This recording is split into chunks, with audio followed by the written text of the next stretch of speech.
Siapa kira di sini kita ini ketakutan kita bisa runtuh sekejap? Runtuhmu di slow-mo sama Tuhan.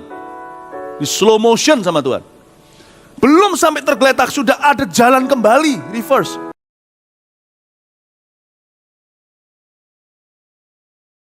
Daripada satu tema yang Tuhan taruh di hati saya, bagaimana bangkit lagi dari nol.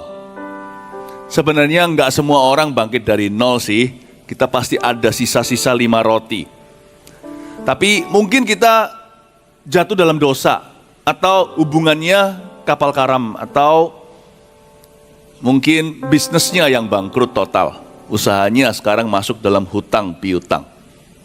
Apapun juga kondisimu, percayalah hari ini Tuhan akan berbicara dan putar balikkan keadaanmu. Mulai saat ini juga akan ada terobosan ilahi.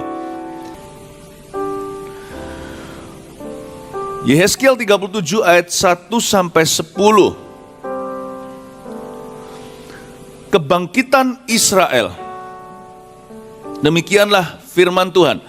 Lalu kekuasaan Tuhan meliputi aku, dan ia membawa aku keluar dengan perantaraan rohnya, yang menempatkan aku di tengah-tengah lembah, dan lembah ini penuh dengan tulang-tulang.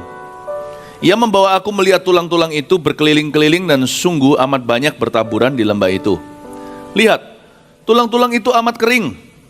Lalu ia berfirman kepadaku, hai anak manusia, dapatkah tulang-tulang ini dihidupkan kembali? Aku menjawab, ya Tuhan Allah, engkaulah yang mengetahui. Lalu firman-Nya kepadaku, bernubuatlah mengenai tulang-tulang ini dan katakanlah kepadanya, hai tulang-tulang yang kering, dengarkanlah firman Tuhan. Beginilah firman Tuhan Allah kepada tulang-tulang ini, aku memberi nafas hidup di dalammu supaya kamu hidup kembali. Aku akan memberi urat-urat padamu dan menumbuhkan daging padamu. Aku akan menutupi kamu dengan kulit dan memberikan kamu nafas hidup, supaya kamu hidup kembali dan kamu akan mengetahui bahwa akulah Tuhan. Lalu aku bernubuat seperti diperintahkan kepadaku, dan segera sesudah aku bernubuat, kedengaranlah suatu suara yang berderak-derak, dan tulang-tulang itu bertemu satu sama lain. Sedang aku mengamat-amatinya, lihat urat-urat ada dan daging tumbuh padanya. Kemudian kulit menutupinya. Tetapi mereka belum bernafas. Maka firman-Nya kepadaku, bernubuatlah kepada nafas hidup itu. Bernubuatlah hai anak manusia, dan katakanlah kepada nafas hidup itu, beginilah firman Tuhan Allah, hai nafas hidup, datanglah dari keempat penjuru angin, dan berhembuslah ke dalam orang-orang yang terbunuh ini, supaya mereka hidup kembali. Lalu aku bernubuat seperti diperintahkan, ya kepadaku, yang diperintahkannya kepadaku. Dan nafas hidup itu masuk ke dalam mereka sehingga mereka hidup kembali. Mereka menjejakkan kakinya, suatu tentara yang sangat besar. Katakan amin. Ini sebuah penglihatan Yehezkiel tentang kondisi Israel yang terpuruk sekali. Mereka nggak percaya Israel bisa kembali atau pulih. Bener loh. Jangankan jauh-jauh dulu, zaman Hitler aja 6 juta orang Yahudi dibunuh dan dibantai di kemah konsentrasi. Nah, Bapak Ibu Saudara, zaman itu aja udah susah orang untuk percaya orang Israel itu bisa kembali, apalagi menjadi sebuah bangsa tahun 48. Kondisi selalu bisa menekan kita untuk membuat kita hilang iman. Bahkan sudah nggak ada pengharapan, iman hari ini aja nggak ada, apalagi pengharapan hari esok. Kondisi apapun, kalau kita mengikuti cara Tuhan, bisa bangkit kembali. Jangankan dari nol, dari minus pun bisa. Allah kita itu ahlinya membuat yang ada dari yang tidak ada. Jadi jangan pernah kita itu putus asa, putus pengharapan.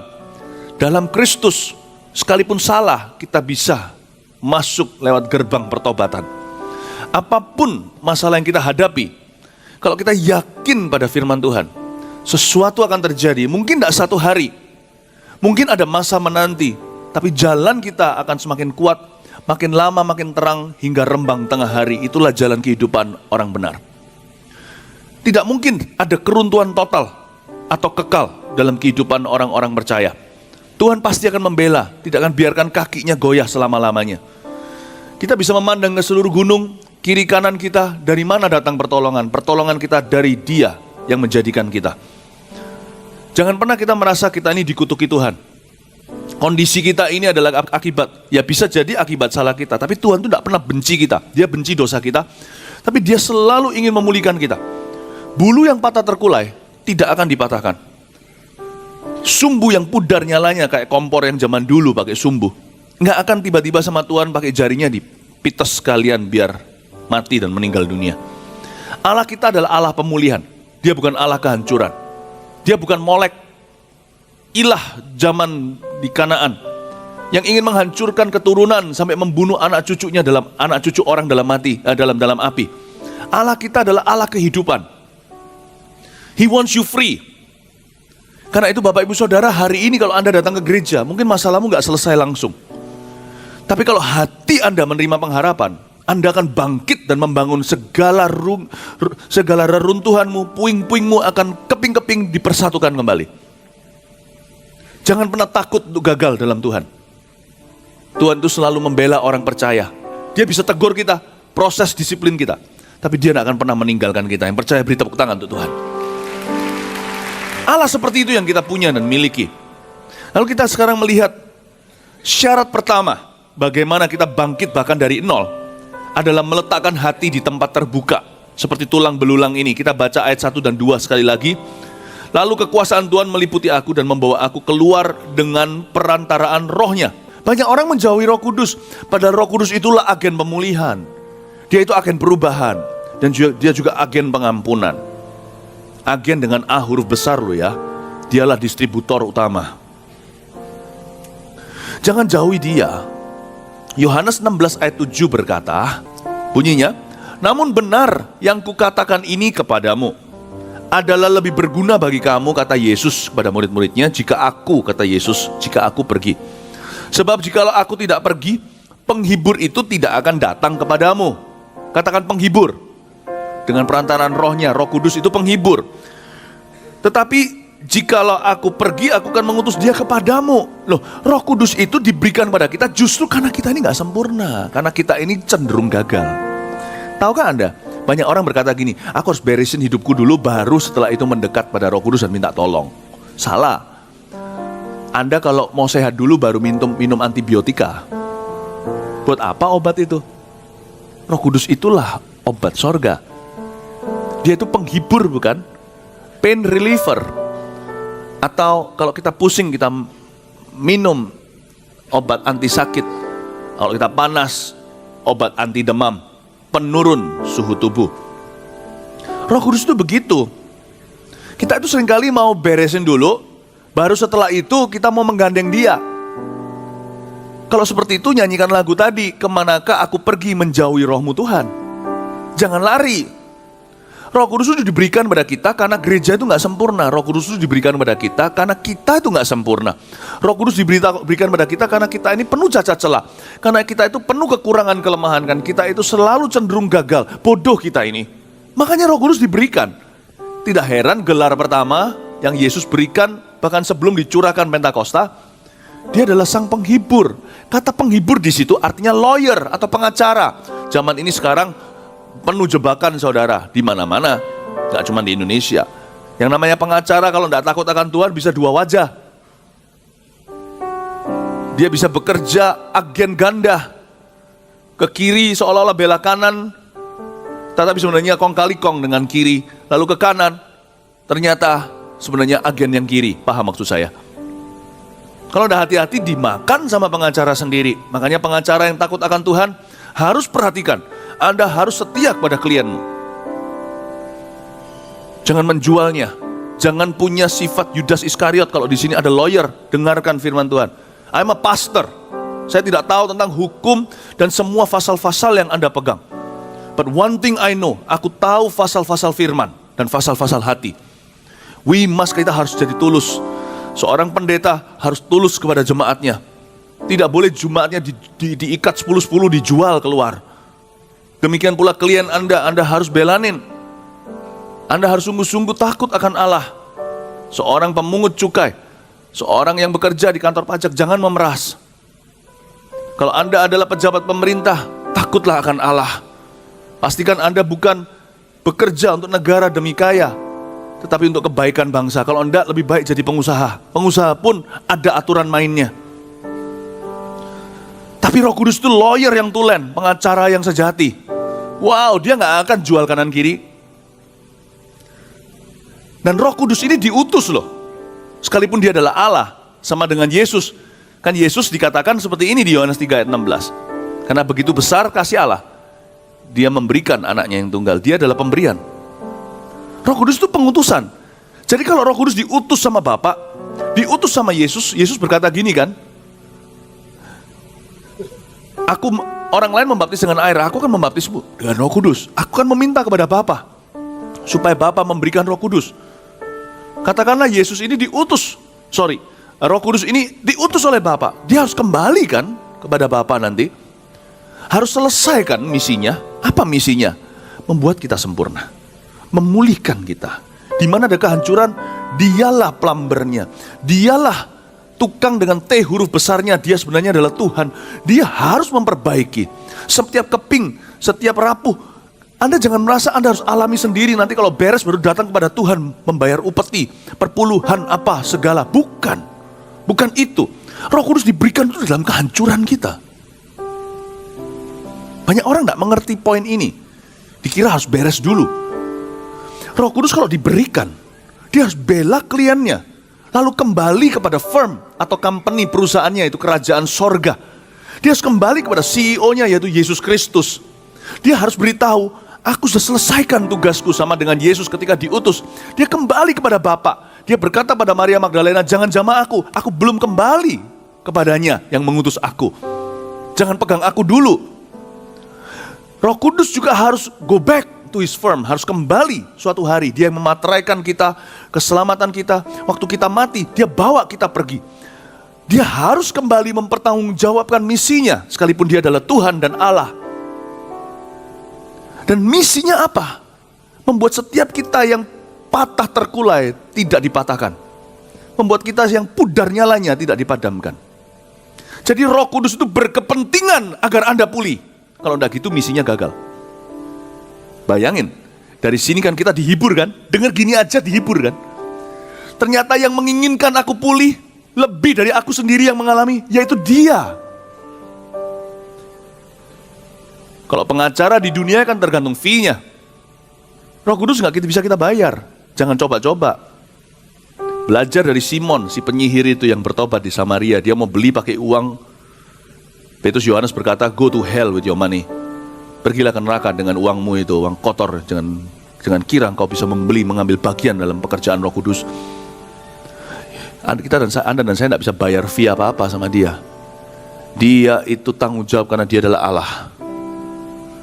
Dia berkepentingan sebelum berakhir kehidupan kita, atau berakhir zaman ini. Akhir zaman maksudnya. Sebagai meterai kita, dia harus kembali satu-satu tutup buku. Hidup Philip, hidup Eddie, hidup Wijen, hidup kok Jen. Kok ada Jen, banyak Jen ya. Satu-satu. Hidup Andi, dia harus tutup buku. And he is the most successful spirit. He will succeed. Dia pasti akan berhasil dalam kehidupan kita. Karena dia tidak pernah gagal. Beri tepuk tangan bagi Tuhan. Siapa berkepentingan untuk kita pulih? Bukan kita yang dipulihkan. Pengacara kita, P huruf besar. Dia diberikan memang untuk satu tujuan. Untuk membangun kembali kehancuran. Dia diberikan bukan hanya untuk berbahasa lidah. Bahasa lidah itu adalah alat atau toolnya. Supaya kita berdoa, roh kita kuat menghadapi sehari-hari tantangan di depan kita. Mendapat wangsit wahyu, mendapat hikmat bagaimana harus menemukan strategi dan prioritas mana dulu. Waktu kita berbahasa roh kita peka untuk menerjemahkan apa artinya. Menafsirkan, bukan menerjemahkan, maaf. Untuk menafsirkan dalam cara berpikir kita yang dituntun oleh roh Tuhan. Tujuan dia datang bukan memberi kita bahasa lidah, adalah untuk memulihkan hidup kita. Kasih Tuhan memulihkan, kasih Tuhan memperbarui, kasih Tuhan mau mengampuni, kasih Tuhan mengubah segalanya. Roh Kudus diberikan pada kita, kasih Allah diberikan pada kita lewat Roh Kudus yang dicurahkan pada kita. Kasih Tuhan memulihkan, kasih Tuhan memperbarui, kasih Tuhan mau mengampuni, kasih Tuhan mengubah segalanya. Lalu kita harus bersikap seperti apa? agar kita bekerja sama, karena Allah bekerja sama dalam segala perkara, baik maupun yang buruk, untuk mendatangkan kebaikan. Kita lihat lebih lanjut, dengan perantaraan Roh-Nya, ya. Lalu kekuasaan Tuhan meliputi aku, dan Ia membawa aku keluar dengan perantaraan Roh-Nya, pasal 37 ayat 1. Dan menempatkan aku di tengah-tengah lembah, dan lembah ini penuh dengan tulang-tulang. Ia membawa aku melihat tulang-tulang itu berkeliling-keliling, dan sungguh amat banyak bertaburan di lembah itu. Lihat, tulang-tulang itu amat kering, seperti terjadi peperangan yang dahsyat, terjadi kematian, ribuan atau ratusan ribu orang, entah berapa, dan mereka semua tidak dikuburkan. Tulang-tulang itu bertebaran, ya, bertebaran di lembah, persis di bawah terik matahari. Semua pelembab dalam tulang daripada mayat-mayat itu lenyap seketika, gosong kena sang surya. Coba bayangkan, pernahkah Anda merasa disentrong istilahnya, ya, disorot dengan masalah langsung direct, tidak ada lotion apa-apa, yang Anda sudah betul-betul diekspos dengan masalah demikian rupa sampai kering kerontang hatimu, air mata pun tidak bisa tercucur keluar. Sudah tidak ada moisture atau pelembab apa-apa dalam hati dan imanmu. Masalah begitu berat terpuruk. Hari-hari ini orang kalau stres itu sudah sampai dekat bunuh diri, atau bahkan sudah. Rasanya sudah putus asa. Sekalipun demikian, Tuhan menjanjikan kebangkitan. Ini tulang-tulang udah gak bisa dipulihkan. Udah kering seperti itu bertahun-tahun di bawah matahari. Waktu saya membaca ayat 1 dan 2, saya bertanya kepada Roh Kudus seperti ini di dalam hati untuk memberi saya pengertian bagi jemaat. Kenapa tulang-tulang itu gak dikuburkan? Mereka umat Tuhan. Tuhan bilang, kalau dikuburkan, apapun yang ditutupi tidak akan ditolong oleh Tuhan. Saya ulang, apapun yang ditutupi tak akan menerima pertolongan. Oleh kehendak Tuhan, tulang-tulang itu harus di lembah terbuka. Letakkan hatimu di tempat terbuka kalau mau ditolong sama Tuhan. Jangan lari, jangan menyembunyikan apa-apa. Terus terang sama Tuhan. Buka hati. Kebangkitan hanya bagi tulang yang di lembah terbuka. Tulang yang disimpan, segala sesuatu yang dipendam dari hadirat Tuhan, keluar dari perhatian Tuhan, tidak akan mengalami terobosan. Sama dengan tanaman. Bapak Ibu Saudara, kalau Anda punya tanaman di rumah, jangan ditaruh di tempat di mana ada bayang-bayang. Apapun dalam bayang-bayang tidak akan sehat. Apapun dalam gelap tidak bisa bertumbuh. Kalau Anda punya tanaman di dalam rumah, saran saya adalah taruh di dekat jendela, di mana matahari masuk. Saya punya seorang teman punya rumah bagus. Di tengah-tengahnya itu ada taman, seperti taman kecil, taman Edennya sendiri.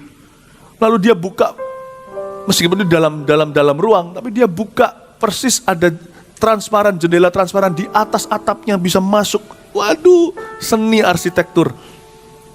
Mau arsitektur seperti apa, tanaman tetap butuh matahari, butuh sinar. Apapun yang Anda taruh dalam terang, Tuhan akan tolong segera. Letakkan hatimu di tempat terbuka. Jangan justru menjauh dari gereja. Jangan justru menjauh dari pertemuan saudara seiman. Jangan justru minggat dari firman. Udah gak mau lagi dengar khotbah, hati bermasalah. Bukan justru sebaliknya. Kalau hati bermasalah justru harian penuh di rumah Allah, seperti Daud ketika berduka. Dia nangis seharian di bait Allah, gak kemana-mana 1000 hari di pelataran lain. Justru kita terbuka untuk didoakan, bukan untuk sok-sokan. Jangan pernah gali lubang tutup lubang apapun masalahmu. Jangan pernah justru tutup masalah kita dengan dosa. Gara-gara kita bermasalah, kita menipu. Gara-gara kita bermasalah, kita katakan dalam hubungan, buat sesuatu yang buruk dengan orang, atau hubungan seks di luar nikah, lalu habis itu hamil juga. Waduh, pusing, aborsi. Jangan tutup dengan dosa, sebuah dosa yang telah kau buat. Taruh dalam terang, hadapi konsekuensinya. Hadapi hari ini dengan kasih karunia, sekalipun kasih karunia tidak meniadakan disiplin. Anda tetap harus tanggung jawab. Anda akan dimaki orang. Kalau memang harus dimaki orang, kasihkan pipi kananmu. Atau bahkan pipi kiri juga. Bukan untuk ditampar. Silahkan kalau mau diludah. Hadapi. Bawa dalam terang. Akan ada kasih karunia bahkan dalam penghukuman. Tapi orang yang menyembunyikan demi lari dari sebuah penghakiman akan dihakimi dengan lebih berat. Letakkan hatimu di tempat terbuka. Do not run from your problems. Jangan lari dari masalahmu. Jangan lari dari dosamu, akui. Dan kalau masalah, hadapi. Hati seperti apa yang harus kita miliki? Yang pertama, hati kita harus menerapkan sikap hati yang berserah. Saya mau kita belajar dari Raja Daud ketika dia mengalami masalah dengan Absalom. Putranya memang sudah cukup terpuruk kondisi keluarga ini karena polemik yang terjadi di dalam kerajaannya. Absalom ini membuat suatu Daud dan Absalom sama-sama masuk dalam suatu kondisi yang sangat-sangat buruk. Nah, sikap hati yang berserah yang Daud tunjukkan itu bagus sekali untuk kita pelajari dalam segala polemik kehidupan. 2 Samuel 15 munculkan ayat-ayat tambahan. 2 Samuel 15 ayat 23 sampai 26 kita lihat seluruh negeri menangis dengan suara keras ketika seluruh rakyat berjalan lewat. Ini Daud terusir dari istananya sendiri. Raja menyeberangi sungai Kidron dan seluruh rakyat berjalan ke arah padang gurun. Dan lihat juga Sadok ada di sana beserta semua orang Lewi pengangkat tabut perjanjian Allah. Mereka meletakkan tabut Allah itu, juga Abiatar ikut datang sampai seluruh rakyat dari kota selesai menyeberang. Lalu berkatalah raja kepada Sadok, bawalah tabut Allah itu kembali ke kota. Ini Daud sedang dalam perjalanan meninggalkan istana. Jika aku, ini lihat perhatikan ya, Daud punya sikap hati berserah. Kalau aku mendapat kasih karunia di mata Tuhan, maka ia akan mengizinkan aku kembali. Sehingga aku akan melihat kembali, melihat lagi juga tempat kediamannya. Ayat 26. Tapi jika ia berfirman begini, aku tidak berkenan kepadamu, maka aku bersedia, biarlah dilakukannya kepadaku apa yang baik di matanya. Saya ulang lagi, biarlah dilakukannya kepadaku apa yang baik di matanya. Belajar punya hati seperti Daud. Sikap hatinya itu berserah total. Kalau Tuhan menghendaki, aku akan kembali. Kalau dia nggak berkenan, nggak apa-apa. Tuhan memberi, Tuhan mengambil, terpujilah nama Tuhan. Itu langkah pertama masuk dalam terang, adalah menyerahkan hatinya kepada Tuhan. Lord, let your will be done. Biar kehendakmu bukan kehendakku yang jadi. Bagianku hanya satu, selalu belajar dari kesalahan masa lalu. Belajar dari pengalaman hidup hari ini. But let your will be done for my future. Biar kehendakmu yang jadi atas hidupku dan masa depanku. Aku berserah pada Yesus Juru Selamat. Mazmur 73 ayat 21 sampai 28. Ini Mazmur.